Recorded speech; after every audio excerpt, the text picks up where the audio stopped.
इससे पहले हमने अविभाव समास किया था। आज हम तत्पुरुष समास के बारे में सीखते हैं। तत्पुरुष समास किसे कहते हैं? जिस समास में उत्तर पद का अर्थ प्रधान होता है वह तत्पुरुष समास कहलाता है। प्यारे बच्चों, इसमें प्रधानता का निर्णय क्रिया के साथ अन्विति के द्वारा किया जा सकता है। जैसे कि ये वाक्य है, राज पुरुषः गच्छति। यहाँ पर दो पद हैं, पूर्व पद है राजा और उत्तर पद है पुरुष। गच्छति क्रिया है, तो यहाँ पर हम देखते हैं राजा गच्छति है, राजा गच्छति अथवा पुरुष है गच्छति। तो प्यारे बच्चों, यहाँ पर राजा जाता है या पुरुष जाता है? तो राज पुरुष है गच्छति का तात्पर्य है कि पुरुष जाता है, राजा नहीं जाता। राजा तो पता नहीं कहां पर होगा। तो यहाँ पर इस क्रिया की अन्विति इस पुरुष के साथ बनती है, अतः इस समास में उत्तर पद प्रधान है। यह तत्पुरुष समास का उदाहरण है। तत्पुरुष समास के भेद कितने प्यारे बच्चों? तत्पुरुष समास के मुख्य 8 भेद हैं, जिनमें पहला है विभक्ति तत्पुरुष, इसको सामान्य तत्पुरुष भी कहते हैं। दूसरा अलुक तत्पुरुष है। तीसरा प्रादि तत्पुरुष है। चौथा गति तत्पुरुष है। पांचवा उपपद तत्पुरुष है। छठा न्याय तत्पुरुष है। प्यारे बच्चों, सातवां कर्मधारय है और आठवां द्विगु है। कुछ विद्वान वैयाकरण कर्मधारय और द्विगु को तत्पुरुष समास से भिन्न मानते हैं, किंतु कर्मधारय समास में भी उत्तर पद की प्रधानता होती है और द्विगु समास में भी उत्तर पद की प्रधानता होती है, अतः इसकी गणना तत्पुरुष के अंतर्गत ही की जानी चाहिए। अब प्यारे बच्चों, हम पहला जो भेद है विभक्ति तत्पुरुष यानी कि सामान्य तत्पुरुष, इसके ऊपर आते हैं। विभक्ति तत्पुरुष अथवा सामान्य तत्पुरुष। विभक्ति तत्पुरुष के समस्त पद में पूर्व पद की द्वितीय विभक्ति से लेकर के सप्तमी विभक्ति तक किसी न किसी विभक्ति का लोप हो जाता है। जैसे ये ऊपर अभी हमने उदाहरण दिया, राज पुरुष है ना, इसका जो है इसमें षष्ठी विभक्ति का लोप हुआ है, राज्ञ पुरुष है। अतः इसके इस तत्पुरुष विभक्ति तत्पुरुष के 6 भेद हो जाते हैं, क्योंकि ये इसमें बताया ना, द्वितीय से लेकर के सप्तमी विभक्ति तक किसी न किसी विभक्ति का लोप हो जाता है। अतः इसके 6 भेद हो जाते हैं, और वो 6 भेद द्वितीय तत्पुरुष, तृतीय तत्पुरुष, चतुर्थी तत्पुरुष, पंचमी तत्पुरुष, षष्ठी तत्पुरुष और सप्तमी तत्पुरुष, इस प्रकार से होते हैं। अब सबसे पहला आता है द्वितीय तत्पुरुष। प्यारे बच्चों, इसके उदाहरण देखते हैं हम, यहाँ पर मिल जाते हैं। द्वितीय तत्पुरुष समास की हम पहचान किस प्रकार से करेंगे कि ये द्वितीय तत्पुरुष है?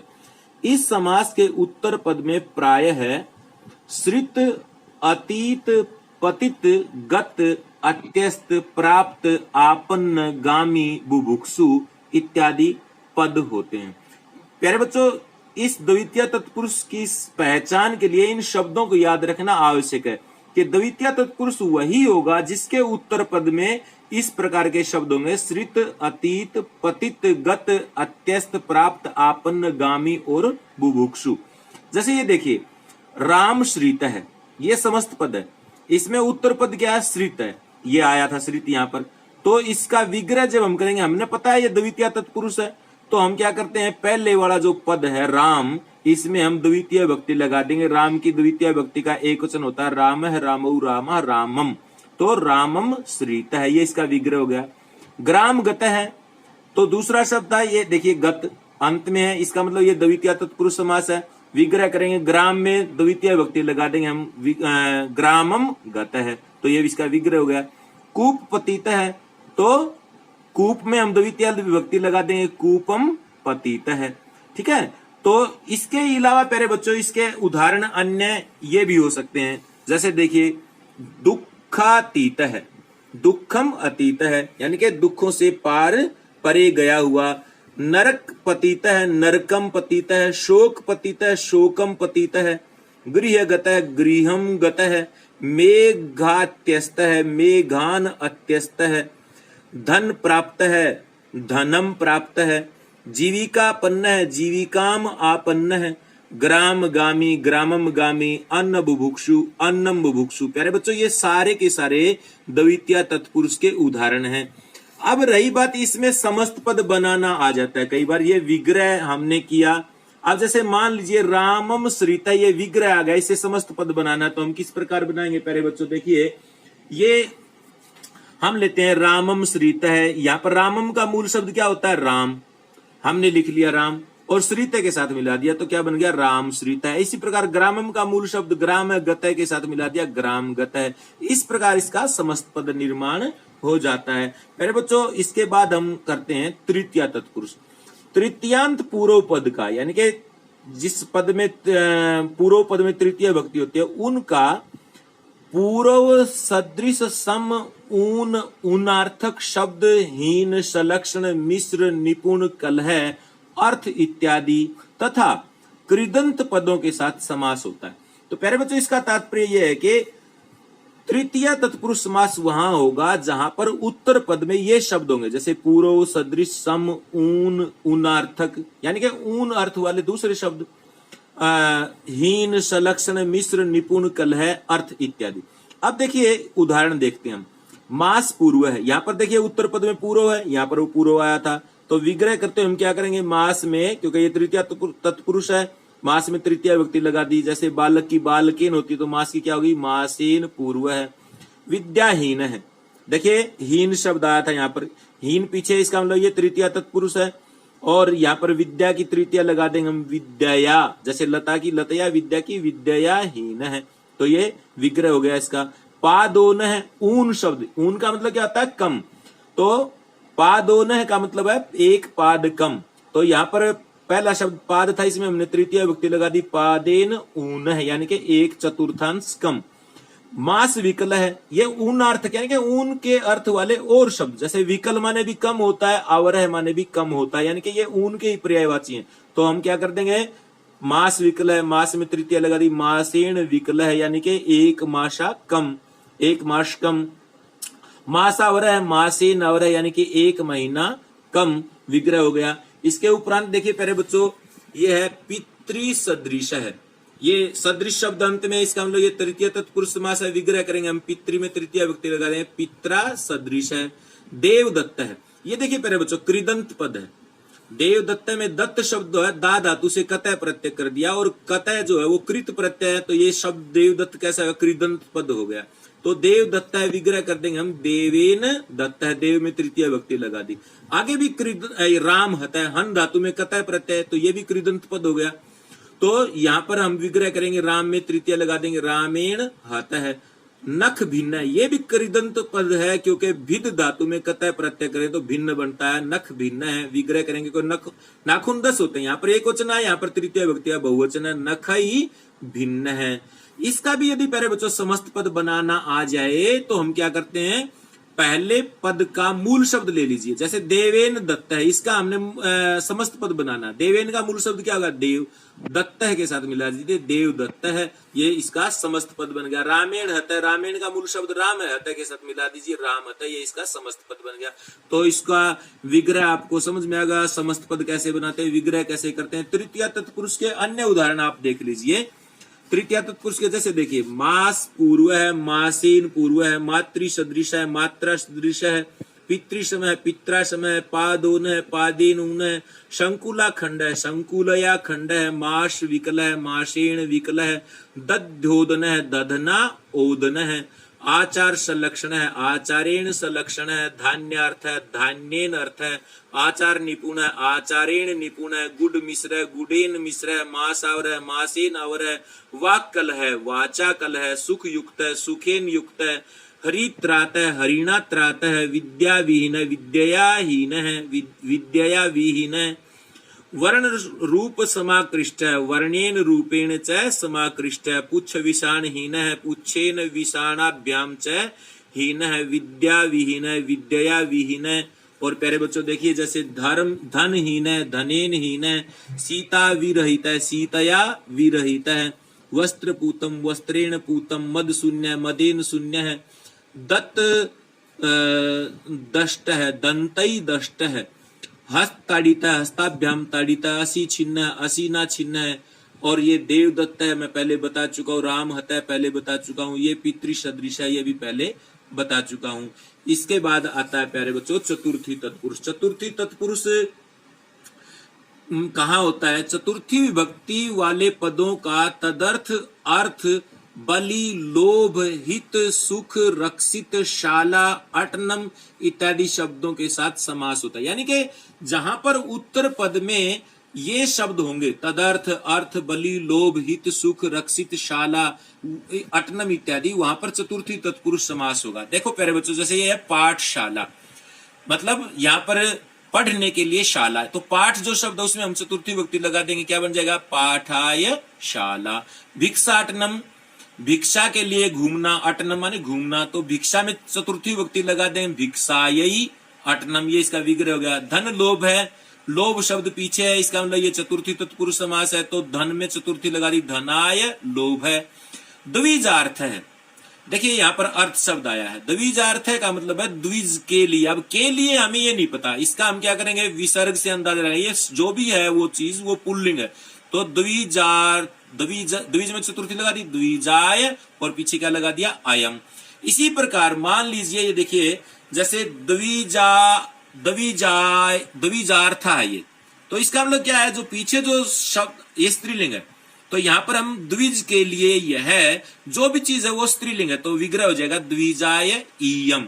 और यहां पर है द्विजार्थम, तो द्विज के लिए यह अर्थ एक ही है, लेकिन यहां पर नपुंसक लिंग है, इसका मतलब क्या है? द्विजाय ईदम, के यह द्विज के लिए। जैसे अगले शब्द है भूत बलि, विग्रह कर देंगे, भूत में चतुर्थी विभक्ति बहुवचन हो जाएगा, भूतेभ्य बलि। गोहितम गवे हित, गो सुखम गवे सुखम, गो रक्षितम गवे रक्षितम, पाकशाला पाकाय शाला, धन लुब्धय धनाय लुब्धय, पाठशाला पाठाय शाला, और भिक्षाटनम भिक्षायै अट्टम।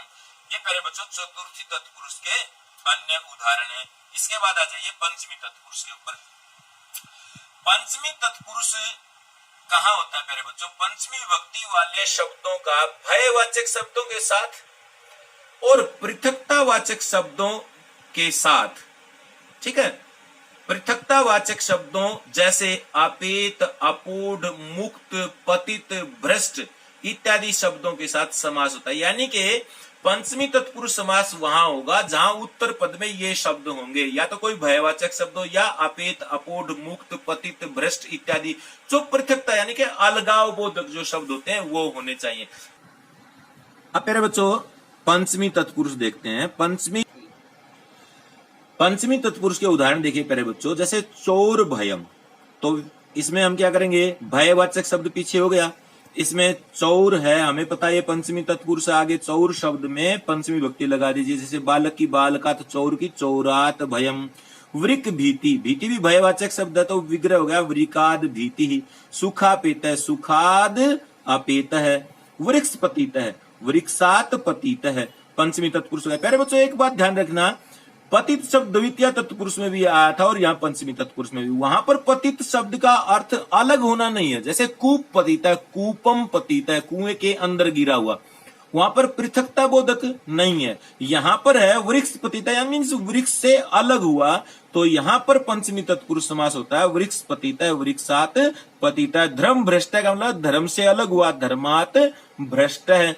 इसके अलावा प्यारे बच्चों पंचमी तत्पुरुष के अन्य उदाहरण ये देखिए, जैसे वृक भीति, वृकाद भीति, व्याघ्र भीत, व्याघ्राद भीत, सुखापेत, सुखाद पेत, कल्पना पूढ़, कल्पनाया अपूढ़, संकट मुक्त, संकटात मुक्त है, स्वर्ग पतित, स्वर्गात पतित है, और ये है तरंगापत्रस्त है, तरंगेभ्य अपत्रस्त है। तो प्यारे बच्चों ये पंचमी तत्पुरुष समास था। इसके बाद हम आते हैं षष्ठी तत्पुरुष समास के ऊपर। षष्ठी तत्पुरुष समास कहाँ होता है?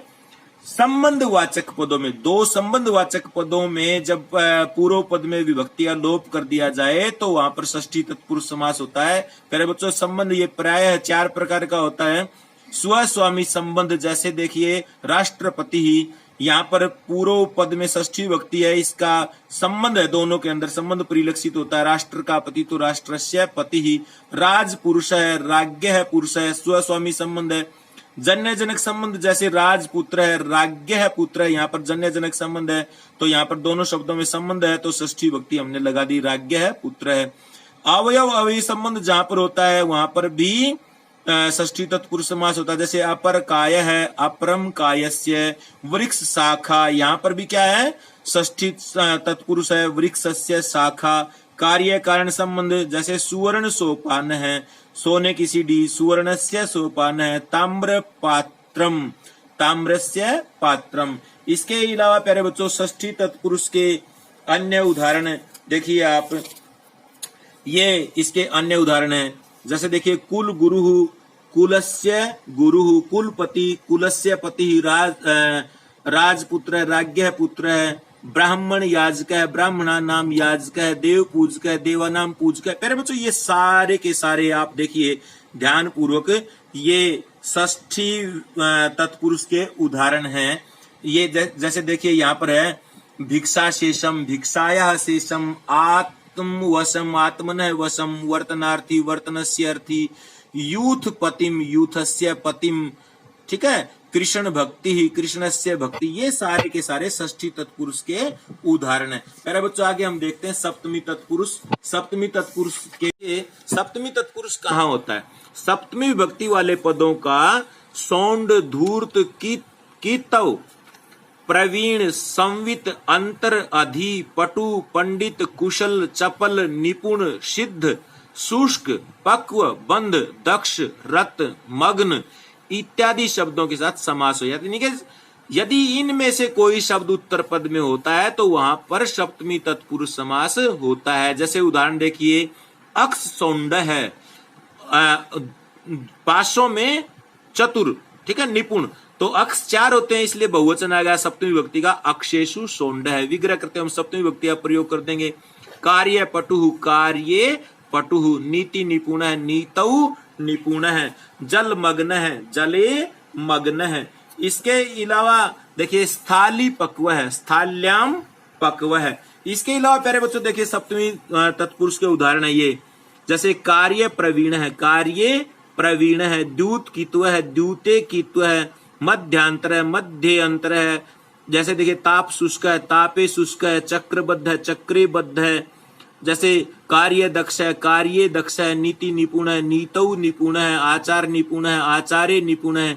यानी कि प्यारे बच्चों मैं आपको एक शॉर्टकट में बात बता दूं कि जहां पर व्यक्ति की किसी कार्य में स्थिति बताई गई हो कि व्यक्ति कार्य में अच्छा है या अच्छा नहीं है, वहां पर सप्तमी तत्पुरुष समास होता है। जैसे अभी यहाँ पर देखिए कार्य पटुहु, कार्य पटु, यानी कि कार्य में जहां स्थिति बताई गई हो आमतौर पर वहां पर सप्तमी तत्पुरुष समास होता है। ये था प्यारे बच्चों सामान्य तत्पुरुष समास में विग्रह कैसे करना है, समस्त पद कैसे बनाना है। तत्पुरुष समास को कीजिए। धन्यवाद।